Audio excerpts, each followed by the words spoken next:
7 o'clock in the morning. A Tuesday in November, the kitchen of a $1 million mansion in San Francisco. Claire stood at the stove, her hand tightening around the positive pregnancy test hidden in the pocket of her bathrobe 11 weeks along. She had been rehearsing her words for 3 days. Then an envelope slid across the granite countertop and stopped directly in front of her. Derek stood at the kitchen island already in his suit, already holding his briefcase, already ready to leave, watching her with the eyes of a man who knew he had won before the fight even began. Claire, there is never a good time for this. I should have done this sooner. She opened the envelope. A divorce petition. Her name. His name.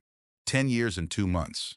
Her hands were shaking, one holding the death certificate of a marriage, the other still gripping the pregnancy test. But when she looked up, her face gave him absolutely nothing. What are the terms? He straightened his lapel, the quiet smile of a man who had just closed a deal. $5 million. 3 years of insurance. And disappear. But what Derek didn't know, the $8 billion empire he had spent his entire life building had never truly belonged to him. This is the story of a woman who spent 10 years being called the anchor dragging the ship down, and her journey to show the entire world what an anchor is truly capable of. Follow now and turn on notifications, because once this story begins, you won't be able to stop. The first thing I noticed about the hospital room was how quiet it was. Not the kind of quiet you find at the end of a long day, when the house settles and the world outside finally softens. This was a different kind of quiet. The kind that fills a space after something enormous has been taken out of it. The kind that rings. I was sitting upright in the bed, an IV line taped to the inside of my left wrist, a thin hospital blanket pulled across my lap. The fluorescent light above me hummed at a frequency that should have been annoying. I barely noticed it. My eyes were fixed on the small table beside the bed, where 2 objects sat less than 6 inches apart from each other, close enough to touch, as if they had always belonged together. A divorce petition and a positive pregnancy test. 31 hours earlier, I had been a wife. I had been a woman standing in her own kitchen at 7 in the morning, wearing her bathrobe, listening to the sound of a French press brewing, rehearsing words she had practiced in her head for 3 days. I was going to tell him over breakfast. I had it all planned out. I would pour his coffee first, the way I always did. And then I would set the little test on the table between our plates, and I would wait for his face to change, the way I had imagined it changing 100 times, with wonder, with the specific kind of joy that belongs to people who are about to become something new together. I had no idea that while I was standing at that stove rehearsing what to say to the man I loved, he was already sitting across a table from his attorney 2 miles away, signing the paperwork to replace me. People talk about the moment a life falls apart like it happens all at once, like a bridge giving way, clean and sudden and total. But that is not how it happens. That is never how it happens. It is quieter than that. It is an envelope sliding across a granite kitchen counter on a Tuesday morning in November. It is your husband not sitting at the breakfast table where conversations happen, but at the kitchen island instead, where logistics are managed. It is the first line of a document you open with hands that are already shaking before you read a single word. Petition for dissolution of marriage. My name. His name. The date of our wedding. 10 years and 2 months ago. I read it twice. Then I placed it face down on the counter. I turned back to the stove and switched off the burner. When I turned around again, I made sure my face was giving him nothing. Derek Montgomery. My husband of 10 years, founder and CEO of Montgomery Tech, a man with $8 billion and a Forbes cover, and the practiced confidence of someone who has never once in his adult life been told that he was wrong about something that mattered, was watching me from the kitchen island with the expression of a man who has already won. He was in his suit. He was carrying his briefcase. He had come downstairs already dressed, already ready to leave, because he had not planned to stay for this conversation any longer than it required. Claire, he said, there is never a good time for this. I should have done this sooner. Is it Jessica? I said. He did not deny it. Not exactly. He said, this is not about anyone else. This is about us not working anymore. You know that. We have both known it for a long time. What are the terms? I said. He leaned against the island and crossed his arms, because even in the middle of ending our marriage, he could not resist adopting the posture of a man in a negotiation he is certain of winning. His attorney, he told me, had been very generous. $5 million. The Napa property. My car. Full health insurance coverage for 3 years. $5 million. After 10 years. After 3 pregnancies I had lost quietly and alone while he sat in board meetings I never once interrupted. $5 million, which was roughly 0.06% of his total net worth. A rounding error on a balance sheet. A severance package for a decade of my life. I will need to contact my own attorney, I said. He looked almost relieved. I think he had expected crying. He had prepared himself for begging, possibly for both. The absence of either made him straighten his jacket and pick up his briefcase with the movement of a man who has just successfully closed an acquisition. Of course, he said. Take your time, but the sooner we finalize this, the better for everyone. The front door closed behind him with a sound that was entirely ordinary. A latch catching, a lock turning. The sound a door makes 10,000 times in a marriage, and then once more, finally, at the end of one. I stood in the kitchen for a moment, not moving. Then I reached into the pocket of my bathrobe and closed my fingers around the small plastic object I had been carrying since 6:30 that morning. The pregnancy test I had been planning to show him over breakfast. 11 weeks. I had known for 4 days and had not told a single person in the world, because I wanted him to be the first. I sat down at the kitchen table, the divorce petition in one hand and the pregnancy test in the other, and I looked at both of them for a very long time. Then I set them both down on the table in front of me, side by side, and I let myself cry. Not dramatically, not the kind of crying that announces itself. The kind that happens when no one is watching, when there is no performance required of you, when you are entirely and completely alone. The kind that is simply true.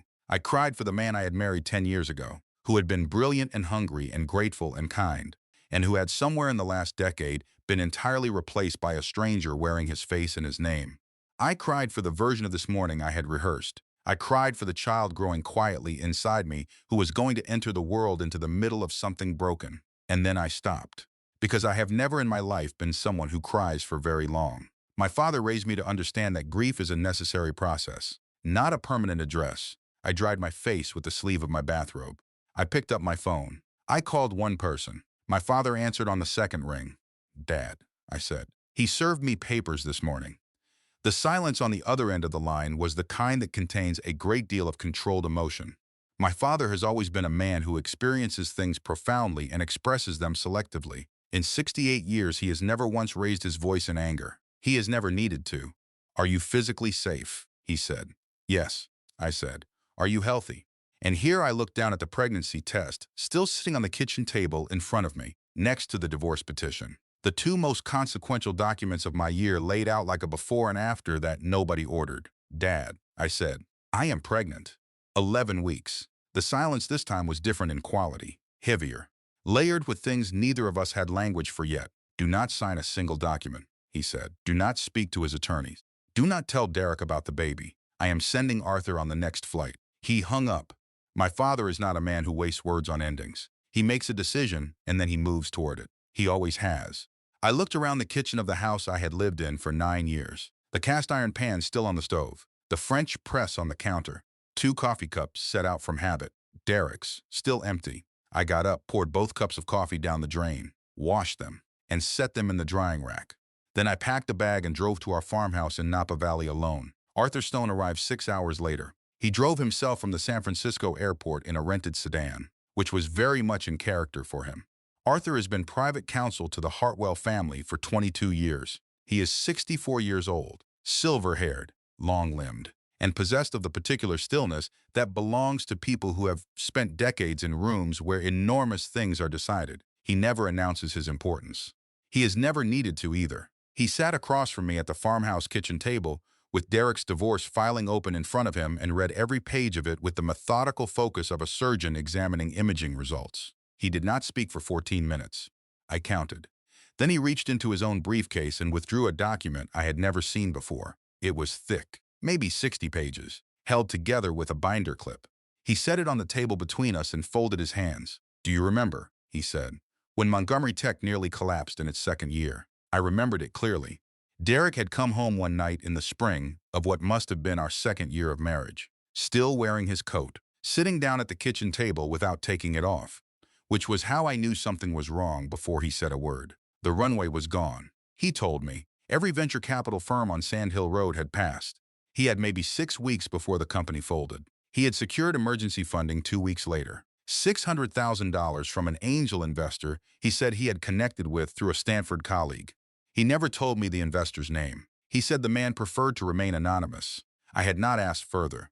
Derek had been so relieved, so revived, So himself again in those weeks after the investment that I had simply been glad for him and moved on. It was your father, Arthur said. I looked at him. William routed it through a private blind trust called Apex Capital Holdings. Arthur continued. Derek's original attorney reviewed the term sheet but missed the specific structure of the convertible note, the foundational patents of Montgomery Tech. The core algorithms Derek built his entire artificial intelligence platform upon were never fully owned by Derek. They were licensed to him by Apex Capital Holdings under a royalty-free arrangement. He turned the document toward me and pointed to a section marked in the margin with a small, neat pencil line. That license agreement, Arthur said, contains a specific provision. Section 4, Paragraph C. In the event of dissolution of the founder's marriage due to documented marital misconduct, Apex Capital Holdings reserves the right to recall the license and reassert full ownership of all foundational intellectual property. I sat with this for a long moment. He has been building his empire on land my father owns, I said. He has been building his empire on land your father gave him, Arthur said. And he never once asked why the ground felt so solid beneath him. I want to pause here, because I know that hearing this for the first time raises a question that deserves an honest answer. The question is whether any of this was manipulative, whether my father set a trap for a man he distrusted from the beginning. The truth is more complicated than that and more human. My father invested in Derek's company in the second year of our marriage because I loved Derek, because Derek's company was genuinely good and genuinely struggling. And because my father has spent his entire life quietly placing safety nets beneath the people he loves without telling them the nets are there. He is not a sentimental man, but he is a thorough one. And he has spent 68 years watching how quickly things can change when the foundation of something is not as solid as it appears. He built the safety net because he knew, from a lifetime of experience, that men who build empires sometimes forget what they built them on. He hoped he would never need to use it. Here is something I want every person listening to this story to hold on to, because it has nothing to do with billions of dollars and everything to do with ordinary life. If you are in a marriage or a serious partnership where finances feel uncertain or unequal, you have legal rights you may not know about. In California and in most states across the country, a qualified family law attorney can compel full financial disclosure from your spouse. You have the right to know what assets exist, how they are structured, and what your share of them is. You do not need to be wealthy to access that protection. You need to know it exists. Document your contributions, your time, your support, your sacrifices in the eyes of the law. Those things have real monetary value. Do not let anyone tell you otherwise. I looked at Arthur across the kitchen table and I asked him one question. What does my father want me to do with this? Arthur allowed himself a very small, very precise smile. Your father, he said, wants you to take your time. He wants you to be careful. He wants you to remember who you are before you decide what to do next. He paused. And he wants you to know, Arthur said, that whatever you decide, the protection is there. It has always been there. You just did not need it until now. I looked out the window of the farmhouse at the Napa Valley Hills in November, brown and quiet and still beautiful. I thought about Derek, who was probably at his office right now, already moving at the pace of a man who has made a clean break, already forward-looking, already certain he had won.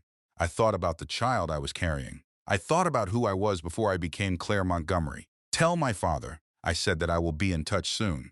But first, there is one more thing I need to do. 3 weeks passed between the morning Derek served me papers and the night of the Montgomery Tech annual charity gala. 3 weeks during which the divorce filing sat with Arthur and his team, during which I did not speak to the press, did not post anything on social media, did not reach out to any of our mutual friends. I answered questions about my absence from public life with a single line. I am taking some time for myself. It is the kind of statement that is impossible to argue with and means absolutely nothing. I was 14 weeks pregnant, barely showing, but I knew, my body knew. I wore a deep navy gown to the gala with a slightly more forgiving cut than I would have chosen in another season of my life. And I stood in front of the mirror in the Napa farmhouse before I left and I said to my own reflection, out loud, you are allowed to go. You are allowed to walk into that room and hold your head up and remind the people who have known you for a decade that you are still here and you are not diminished. The taxi let me out in front of the Palace Hotel at 7:30. October in San Francisco is crisp and clear, the kind of evening that makes the city look like a movie set of itself. I walked through the lobby alone and into the grand ballroom, and something happened that I had not entirely expected. The room responded to me. Women I had not seen in months crossed the floor to find me. The governor's wife held both my hands and told me I looked beautiful. Several board members' wives pulled me into quiet corners with the kind of knowing look that women share when they understand something is happening even if nobody has explained the specifics yet. A senator I had met twice before introduced me to a colleague, as though I were someone worth knowing. For perhaps 20 minutes, I moved through that room and I felt, for the first time since November, something approaching solid. I thought, standing near the bar with a glass of sparkling water in my hand, I can do this. I am going to be all right. That was my first mistake, not in the practical sense, in the sense that I had allowed myself to feel safe before the room had finished arranging itself. Derek arrived at 8 o'clock. He was wearing the Tom Ford tuxedo he always wore to black tie events. His hair was precisely as it always was.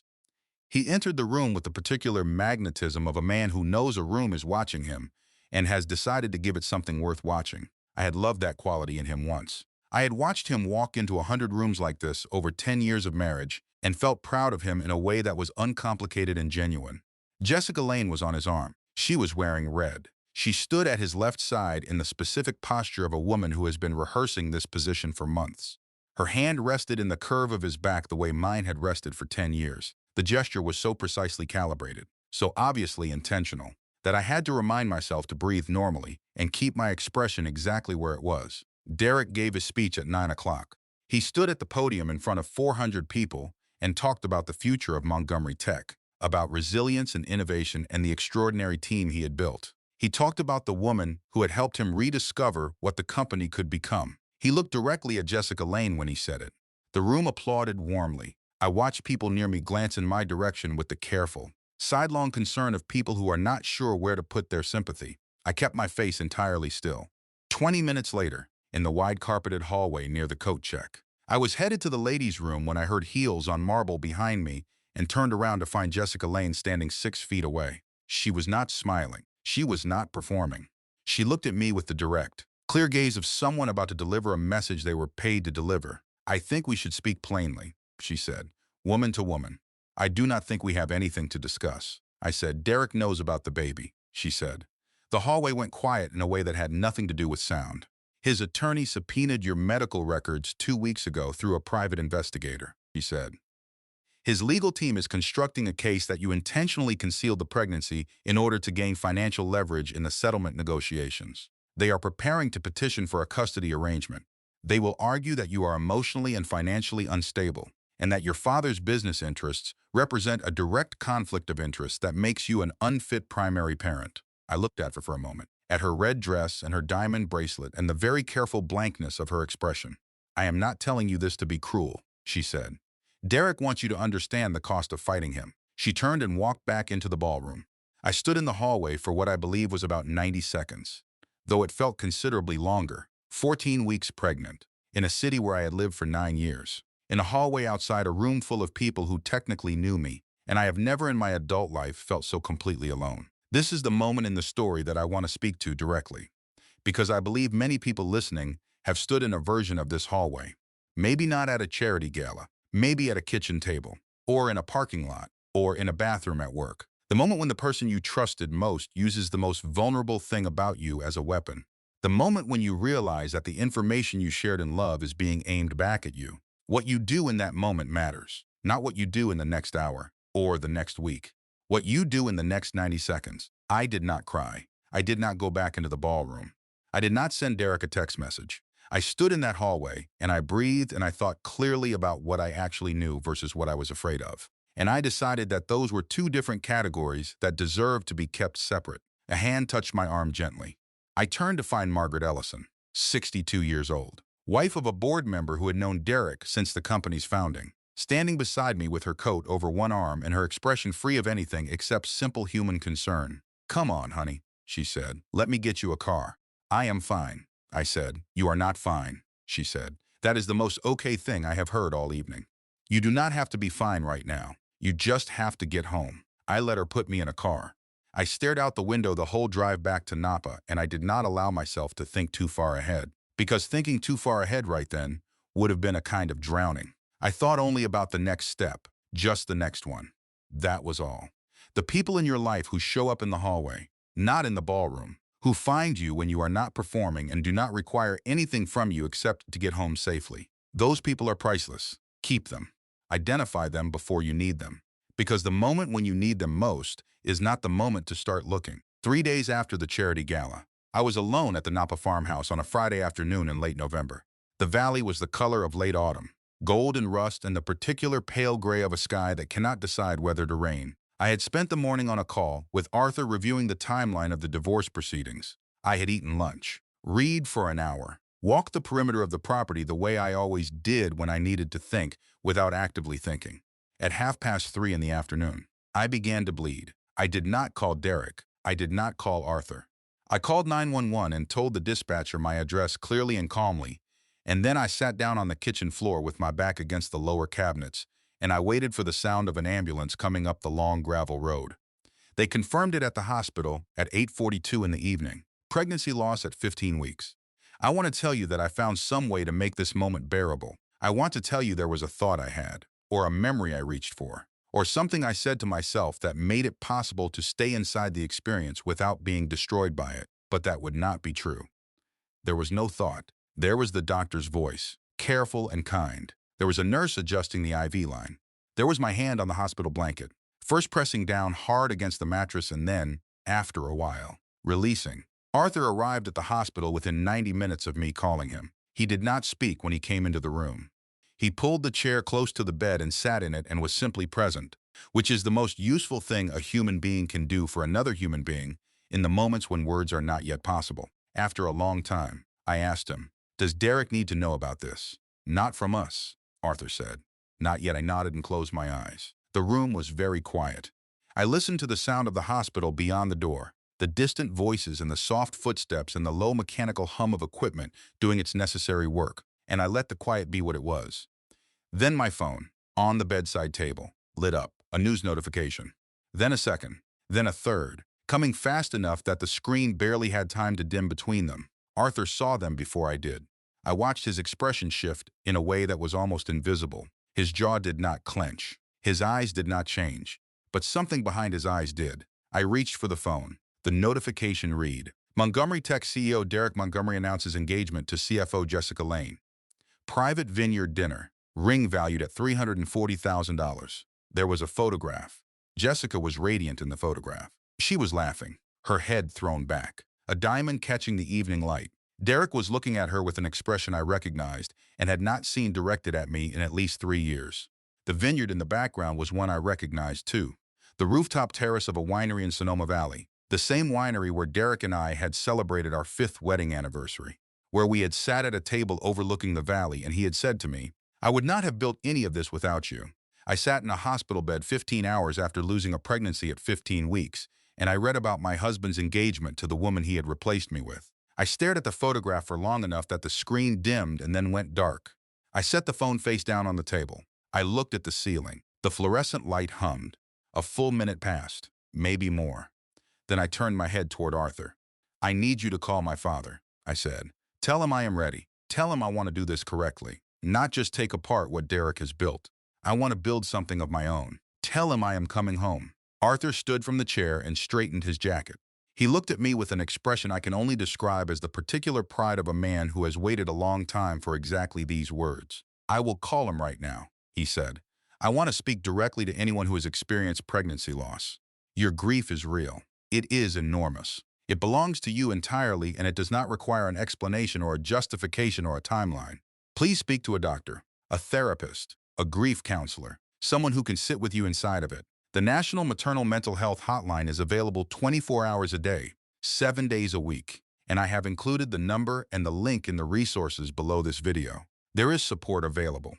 You are not required to carry it alone. And if there is anyone in your life who tries to rush you past this particular grief, who tells you to focus forward or look on the bright side or move on because life continues, that is important information about that person. File it carefully.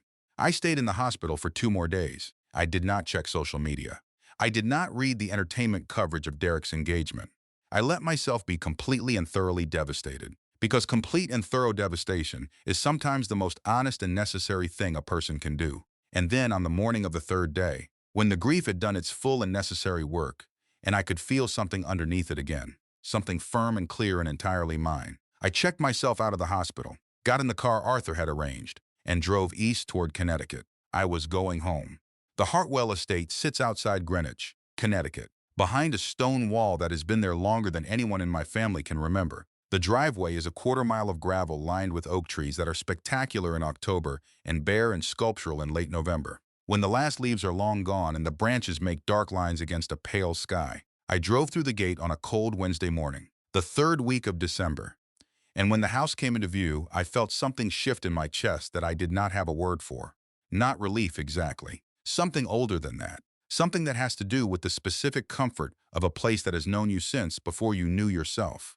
My father was standing on the front steps. He is a tall man, William Hartwell, broad-shouldered, gray-haired, with the posture of someone who has spent a lifetime walking into rooms and remaining entirely composed in all of them.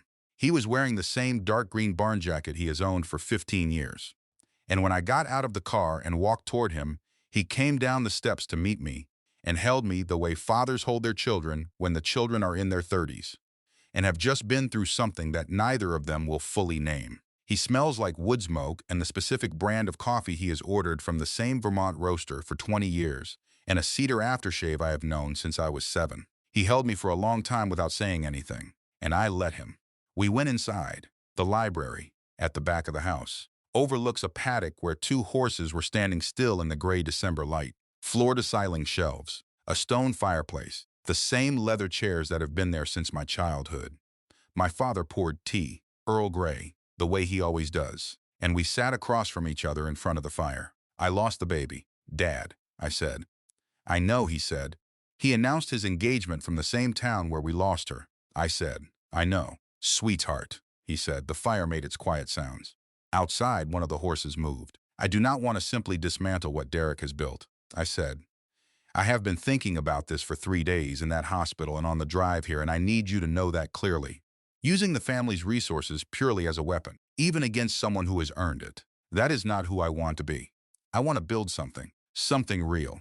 Something that belongs to me because I made it, not because I inherited it. I want to create something that makes what he built obsolete by being genuinely better, not by destroying it. My father looked at me for a long moment with the particular steadiness of someone who has been waiting for specific words and has just heard them. He set down his tea. He reached to the credenza beside his chair and withdrew a portfolio binder, thick and well-worn at the edges, the kind that comes from being handled many times over a period of years. He set it on the coffee table between us. The cover read, Hartwell Nexus, Integrated Logistics Artificial Intelligence Platform, Internal Development Brief, Year 7. Dad, I said slowly, how long have you been building this? 8 years, he said. I opened the binder and began to read the executive summary. The concept was clear and ambitious, and the more I read, the more I recognized its architecture from the inside. For 10 years, I had lived in the shadow of Derek's company, attended the strategy meetings, listened to the roadmap presentations, understood the technology well enough to follow the arguments and sometimes, quietly, to improve them. What I was reading in my father's document was a platform built on an entirely different philosophy, not flashier, deeper, more structurally sound. You built this for me, I said. I built this for the moment you were ready to run it, my father said. Those are the same thing, but they are not identical. I looked up from the binder. He said, the Hartwell family owns the port facilities in Charleston, Long Beach, and Baltimore. We hold the logistics contracts for 14 major American distribution networks. We have warehouse infrastructure in 31 states. We have been sitting on all of this physical capacity for decades, and we have never integrated it with a technology platform because the right platform did not exist. I spent 8 years building the right platform, and I spent 8 years waiting for the right person to lead it. He paused. I knew, he said, that you were seeing things inside that company that I could not see from out here. I knew that your 10 years inside the largest artificial intelligence logistics firm in the country were not years wasted. Whatever the tabloids wanted to say about anchors and sails, I was waiting for you to come home. I just did not want to be the reason you came. I wanted that to be your decision, made in your own time. I looked at the binder in my hands. Then I looked at my father. You built an empire, I said, and then you waited 8 years for me to be ready to inherit it. Not inherit, he said. Lead. There is a difference. The anchor, I said. That is what they called me. Derek's friends. The press. The anchor holding back the sail. My father's expression did something I rarely see it do. Something moved behind his eyes that was unmistakably personal. An anchor, he said, is not dead weight. An anchor is what keeps a ship from drifting into the rocks when the storm comes. And anyone who has ever sailed in serious weather understands that. He picked up his tea. "Tell me," he said, "what you know about the weaknesses in Montgomery Tech's platform. Tell me everything you saw in 10 years that Derek was too proud to fix." I set down the binder. I pulled my chair forward. And for the next 4 hours, I told him, January in Greenwich is a committed season, the kind of cold that settles in and means it. I spent the first 3 weeks of the new year working in my father's library from 7 in the morning until late in the evening, building the operational framework for Hartwell Nexus, with a team that Arthur quietly assembled from a list of names my father had been maintaining for years. Engineers, logistics specialists. Two former executives from companies that had competed with Montgomery Tech and understood exactly where its vulnerabilities were. They were good people, serious people, and they worked with the particular intensity of a team that knows the window they are working toward is specific and will not stay open indefinitely. The National Technology Leadership Conference in Chicago was scheduled for the first week of February. Arthur had identified it months earlier as the correct venue for a public launch. Every major logistics company in the country would send representation. 3 senators who sat on the Senate Commerce Committee had confirmed their attendance. The kind of room, Arthur said, where a credible announcement reaches the entire industry simultaneously rather than trickling out through press releases over the course of weeks. We had 6 weeks. I was working on the partnership deck on a Sunday afternoon in mid-January when my phone rang. The call was from the Greenwich Hospital Emergency Department. My father had collapsed at his desk during an executive call. Cardiac event. An ambulance was en route. I was in the car before the sentence was finished. The next 36 hours are a particular kind of time that people who have sat in hospital waiting rooms will recognize. Time that moves at the wrong speed in both directions. Too fast when you want to hold on to a moment, and too slow when you are waiting for information. The cardiologist was careful and honest, which I appreciated. The event was serious. The prognosis, however, was good. "Strong heart," he said, just overtaxed. "We will need to manage that going forward. For now, he is stable." I sat in the chair beside my father's bed in the cardiac unit and worked on the Hartwell Nexus deck on my laptop, because I could not make his heart stronger and I could not accelerate his recovery, and the most useful thing I could do in that room at that moment was be present and also be productive. He would have expected nothing less. Arthur called me twice during those 36 hours. The first call, "We can delay the Chicago launch. There are other windows." The second call, "I need you to understand what we will lose if we delay. The FedEx North America president is confirmed for Chicago. The Maersk chairman is confirmed. The 2 senators are confirmed. If we delay, these commitments dissolve. We do not know when we can reassemble them." My father regained full consciousness on the second day. I was sitting beside him with the laptop open when he opened his eyes and looked at the ceiling for a moment and then turned his head and saw me. "Are you still working on the presentation?" he said. "I am not leaving," I said. He considered this for a moment with the expression of a man who is choosing his words because he does not have unlimited energy, and he intends to use what he has efficiently. "Claire," he said, "look at me." I looked at him. "I will be here when you get back," he said. "The doctors have told me I am going to be aggressively fine. Go to Chicago." "Dad," I said. "Listen to me," he said. "Arthur cannot do what you can do in that room. Nobody in that room knows Montgomery Tech's architecture from the inside the way you do. You spent 10 years watching every decision that was made and every decision that was avoided. You know where the weaknesses are, not because you read a report about them, but because you lived inside them. That room needs to hear from someone who has that knowledge. Not from me. Not from Arthur. From you." He reached out and took my hand. "It was always going to be you." "Sweetheart," he said. "I spent 8 years building something and waiting. I just needed you to come home and believe that before the rest of the world had the chance to prove it. Go to Chicago. Call me from the stage." I sat with him for another hour. I watched him fall asleep in the way that people recovering from something serious fall asleep, deeply and with complete surrender. Then I closed the laptop, kissed his forehead gently so as not to wake him, walked out of the hospital, got into the car Arthur had waiting, and drove toward the airport.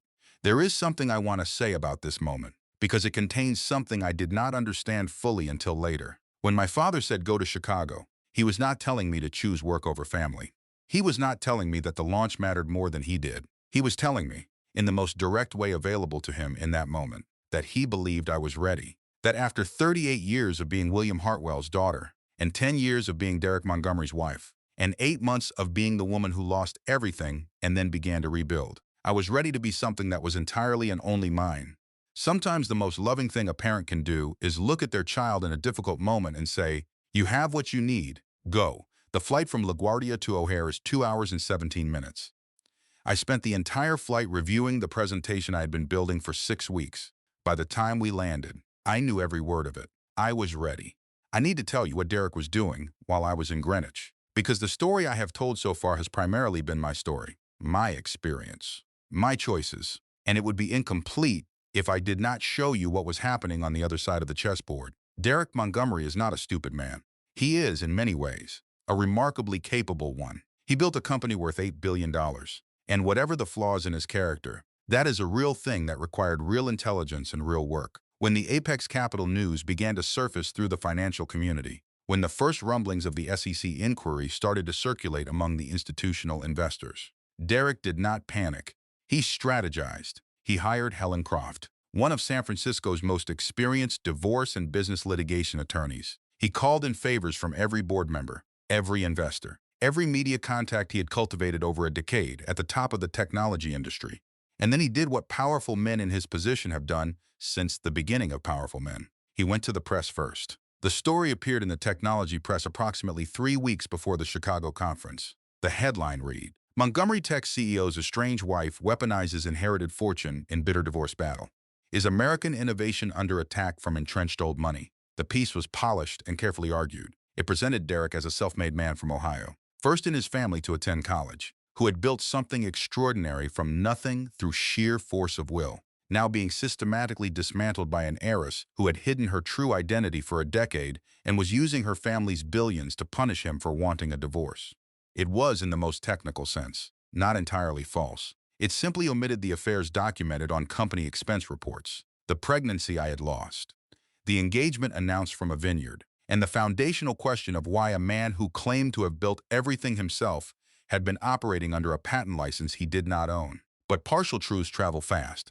Within 48 hours, the piece had been picked up by 3 major technology publications, and a podcast with 2 million subscribers ran an episode titled, "The Entrepreneur versus the Dynasty. Who is the real villain here?" I read the coverage from Greenwich, beside my father's hospital bed, in the afternoons when he was sleeping. And I want to be honest with you about what I felt, because honesty is the only thing this story is worth telling for. I felt doubt, not about the facts, which I knew, but about the narrative, about how I was being seen, about whether the people in that ballroom in San Francisco, the people who had known me for 10 years, were reading these articles and revising their understanding of who I was and why I was doing what I was doing. I asked myself, sitting in that hospital chair with my father asleep across the room, whether I was the villain of this story. I sat with that question for 2 full days, and here is what I arrived at, which I offer not as a conclusion but as a practice, because I think it is a useful one. I separated what I knew from what I feared. I listed them, actually, on a piece of paper. On one side, what I knew to be true. On the other side, what I was afraid people thought. And I noticed that the 2 lists had almost nothing in common. The things I feared were about perception. The things I knew were about facts. And in any legal or financial arena, facts are what matter. Perception is noise. When someone attempts to rewrite your shared history in a public space, and there are people listening to this story who have experienced this at every scale, from a workplace situation to a family rupture to a very public divorce, the most damaging thing you can do is chase the narrative. Do not issue emotional rebuttals. Do not post your side of the story. Do not call his friends or her friends or ask mutual acquaintances to choose. Document your truth privately, in writing, with dates and specifics. Prepare your evidence carefully, and then wait for the moment when it matters most to speak, because that moment will come. And when it comes, you want to be saying something that will still be true in 5 years. Not something you said in a parking lot at 11 at night because you were angry and frightened and could not sleep. The internet forgets a headline in a week. Court records are permanent. SEC filings do not disappear. Meanwhile, quietly and without a press release, Arthur had been working. The documentation package for the SEC whistleblower division had been assembled and submitted. The FedEx North America president had read the Hartwell Nexus proposal and requested a second meeting. The Maersk chairman had cleared his calendar for Chicago, and inside Montgomery Tech itself, in the COO's office on the 31st floor of the San Francisco headquarters, Derek's oldest friend and best man, Thomas Reed, was sitting at his desk reading through an email chain he had saved for 6 months. Making a decision that once made could not be unmade. I did not know about Thomas yet. That part of the story was still assembling itself. What I knew, boarding my flight to Chicago, was that I was ready for the room. The Palmer House in Chicago is a grand hotel in the way that certain American institutions are grand, not in the self-conscious, performative way of newer luxury, but in the way of something that has had a long time to become exactly what it is and has not felt the need to apologize for any of it. The Grand Ballroom, where the National Technology Leadership Conference held its annual dinner, has gilded ceilings and a floor that has seen a century of important conversations and probably a few that changed things. Derek arrived before me. He had been doing well in the room, by all visible indications. He moved through the cocktail hour with the practiced ease of a man who has been doing this for 15 years, shaking hands with the right people, saying the right things, landing his key phrases with the timing of someone who has rehearsed them enough that they sound spontaneous. He had given a speech earlier in the afternoon session, polished and well-received, about American entrepreneurship and the threat posed by inherited power structures to the spirit of innovation. The applause had been genuine. He had felt it. A senator he had been cultivating for 8 months found him at the bar and clapped him on the back with the warmth of a man who intends to maintain a mutually beneficial relationship. Derek accepted a glass of water and thought, surveying the room, I can survive this. I have allies here. I can rebuild. That was his mistake. The same kind of mistake I had made 3 months earlier at the charity gala in San Francisco. The mistake of reading the room before it had finished arranging itself. The doors at the back of the ballroom opened at 8:15. I know what I looked like entering that room, because I had thought carefully about it. I was wearing deep burgundy, which has been the Hartwell family's color for 3 generations, and which I had not worn in 10 years because Derek preferred me in neutrals. I was wearing my grandmother's strand of matched pearls. I was carrying nothing. I walked through those doors and I moved toward the center of the room with the particular kind of directness that comes not from performance but from clarity. When you know exactly who you are and exactly why you are somewhere, it changes the way you move through space. To my left was the president of FedEx North America. To my right was the chairman of Maersk USA. Behind me, in conversation with each other, were 2 sitting senators who chaired the Senate Commerce Committee. I had not arranged them around me for effect. They were walking with me because they had each, independently, read the Hartwell Nexus operational proposal and made their own decisions about where they wanted to be standing when the announcement was made. I watched Derek see me from across the room. I watched his expression go through several things in rapid succession. Recognition first, then confusion, then something close to fear, though he would not have named it that. The master of ceremonies stepped to the microphone. "Ladies and gentlemen," he said, "titans of the American technology and logistics industry. It is my honor to introduce the newly appointed executive director of Hartwell Nexus Technologies, who is here tonight to announce a fully integrated, quantum-resistant logistics platform that we believe will fundamentally change the way American supply chains operate. Please welcome Miss Claire Hartwell." The applause was immediate and it was real, not polite, real. I walked to the podium. I spoke for 14 minutes. I did not use notes.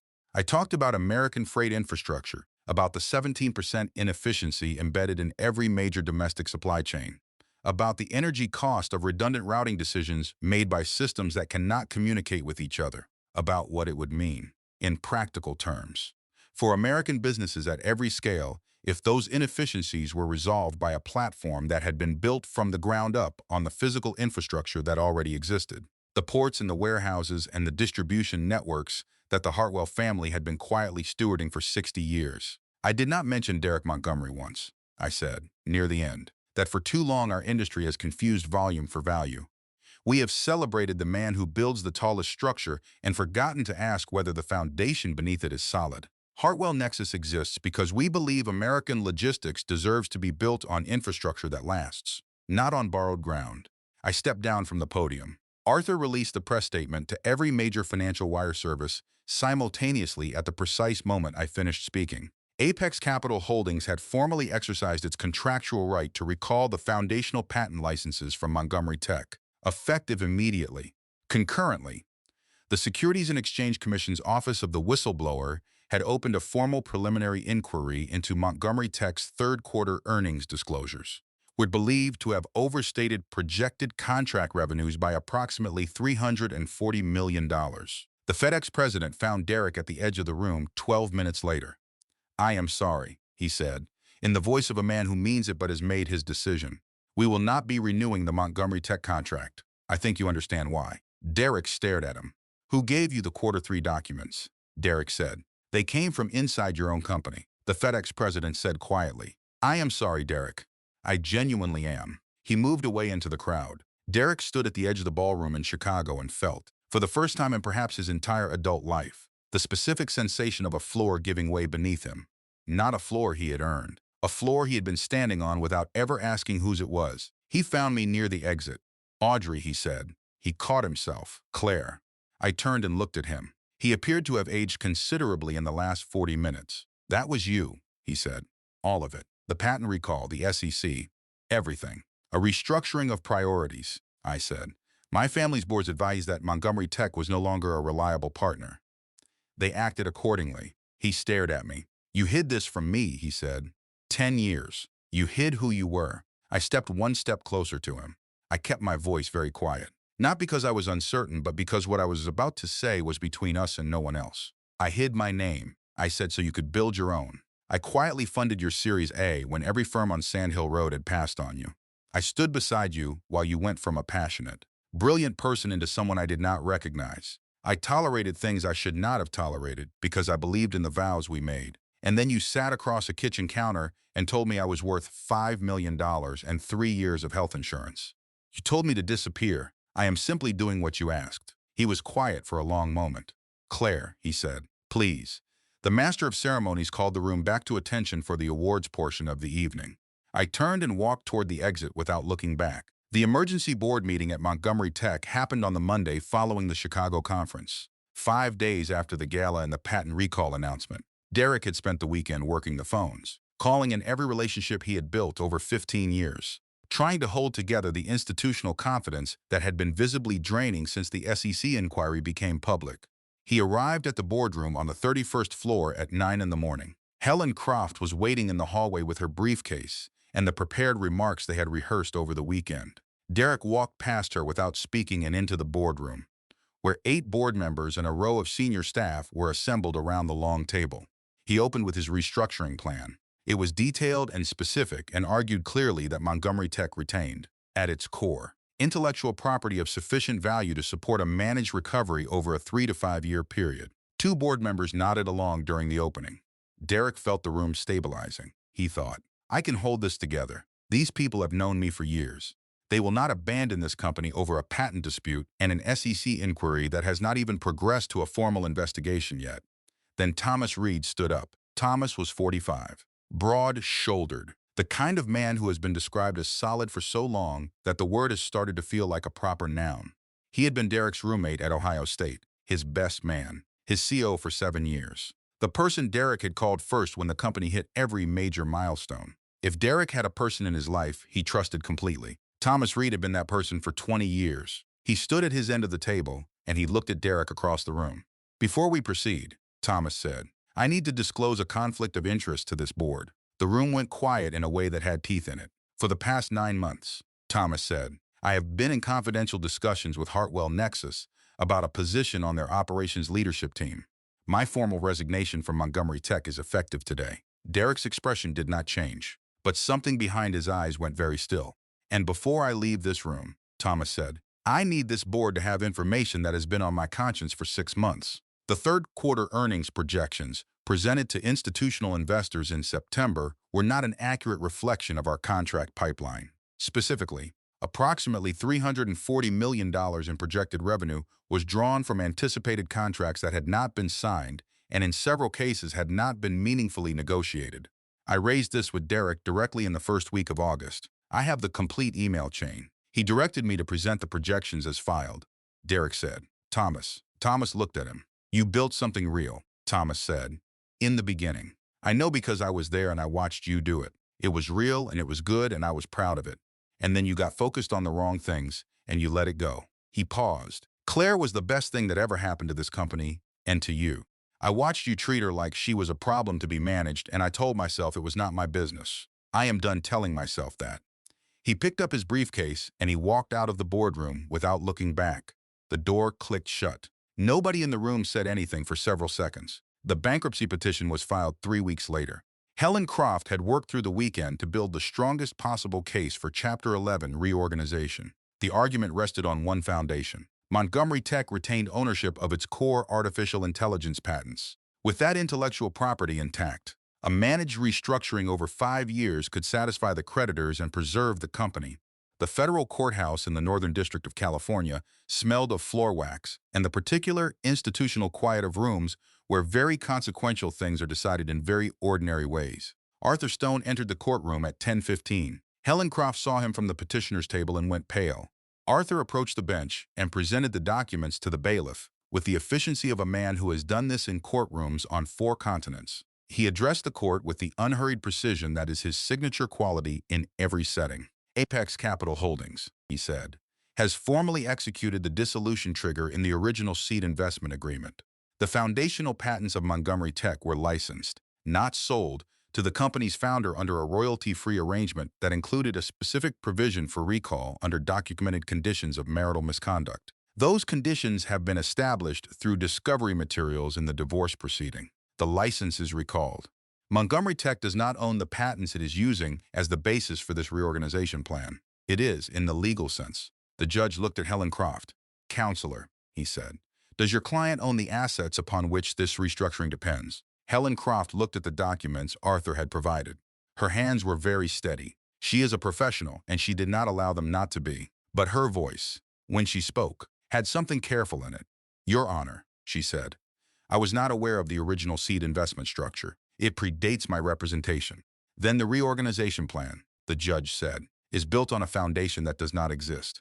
I am denying the petition and ordering Chapter 7 liquidation. Creditors may begin asset proceedings effective today." The gavel came down. The sound of it was not loud. Gavels never are, in real courtrooms.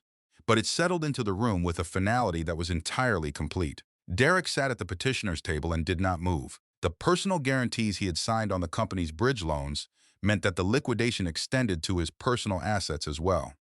The Pacific Heights house, the car collection, the investment accounts. The Atherton estate he had placed inside the corporate structure 3 years ago because his attorney at the time had told him it would be protected. He had offered Claire $5 million to disappear. He was leaving this courtroom with less than nothing. Helen Croft packed her files and left without speaking to him. She had another client at 3. Arthur walked to the petitioner's table. He looked at Derek Montgomery for a moment with an expression that was neither hostile nor sympathetic. Then he set a small sealed envelope on the table. "Hartwell asked me to deliver this," he said. He left. Derek sat alone in the empty courtroom for a long time. Then he opened the envelope. Inside was a single sheet of white paper, unembossed, with no letterhead. Claire's handwriting. The same looping cursive from 10 years of birthday cards and grocery lists and small notes on the kitchen counter. It read, "I did not do this to destroy you, Derek. I removed what I had quietly placed beneath you and let gravity do the rest. I hope you find something real to build from." He folded the paper and put it in his coat pocket. He sat in the courtroom for a while longer. Then he got up and walked out into the ordinary afternoon. There is one more piece of this story that did not become public until 6 weeks after the bankruptcy ruling, when a financial journalist at the Wall Street Journal published a long-form investigation that took 3 months to report. Jessica Lane had known about my Hartwell family connection for over 2 years. This is the part of the story that even I did not see coming. Jessica had been sharp enough, careful enough, during her time as CFO to notice irregularities in the structure of Derek's original seed investment documentation. The terms of the Apex Capital convertible note were unusual enough that she hired a private financial researcher on her own initiative. Within 3 weeks, the researcher had traced Apex Capital Holdings directly to the Hartwell Family Trust. She did not tell Derek. She thought about it. The investigation suggests she thought about it seriously, and then concluded that the information was more valuable to her as something she held alone than as something she shared. Her calculation was precise. She knew that if Derek ever divorced me, the Hartwell Protection Clause would activate. She knew that by the time the financial consequences became visible, she intended to be gone from Montgomery Tech with a generous severance package and Derek's enthusiastic professional endorsement. She was correct about her timing. She submitted her resignation from Montgomery Tech 4 weeks before the bankruptcy ruling, early enough to avoid the worst of the fallout. She was not correct about the severance package. Arthur had moved to freeze all officer compensation pending the SEC inquiry before she resigned, which meant the golden parachute she had been counting on was not available. And because her CFO signature appeared on the third-quarter earnings filings that were under investigation, her resignation did not separate her from the inquiry. Jessica Lane became the subject of a parallel SEC investigation approximately 2 months after Derek's bankruptcy ruling was finalized. I want to be honest about what I felt when I learned this. I sat with it for several days. The clean narrative, the one where Jessica is simply the villain and Derek is simply the fool, and I am simply the wrong party who prevailed, is not quite accurate enough to be satisfying. The truth is that Jessica made calculated decisions in a system that had rewarded exactly those kinds of calculations for her entire career. And the system stopped rewarding them at the precise moment that her calculations collided with something larger than herself. That is a human story, not a clean story. The person whose choices created the conditions for all of this was Derek. He made those choices. That is his accounting to do.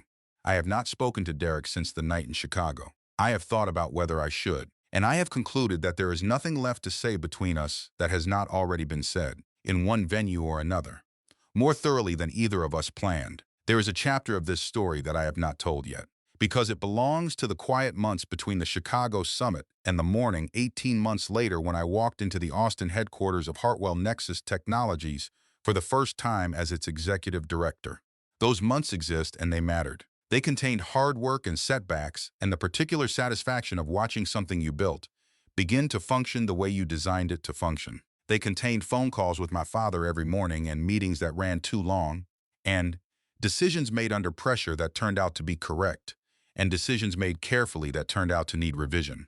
They contained the slow, necessary process of becoming someone who is not defined by what was done to her. I will say one thing about those months. There was a night, sometime in the spring, when I was sitting in a hotel room in Boston after a full day of meetings with the shipping team, and I was tired in the specific way that comes from working very hard on something you genuinely care about, which is different from every other kind of tired.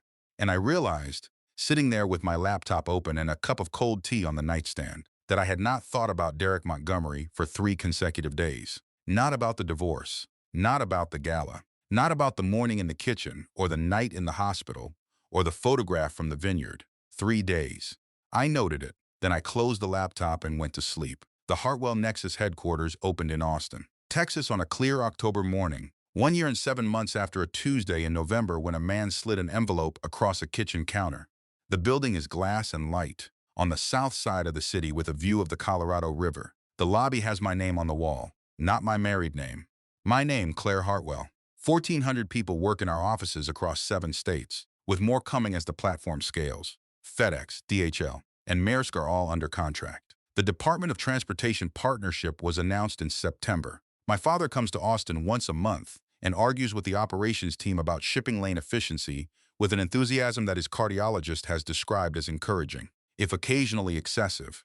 In the small courtyard garden outside the headquarters, there is a dogwood tree. It was planted in the spring and it bloomed white in its first season, which the arborist told me was unusual for a young tree and which I chose to take as a good omen. At its base there is a smooth river stone. There is no inscription on it, just a date. I visit it sometimes in the early morning, before the day begins and the building fills up and the work claims everything. I touch the stone and I stand there for a moment and I think about what I am building and why I am building it and who I am building it for. Then I go inside. Last month, Forbes magazine published a cover story. Not about my father, not about my marriage, not about Derek Montgomery's bankruptcy or the SEC inquiry or the patent recall. About me. The headline read, Claire Hartwell. She built the future of American logistics and did not ask permission.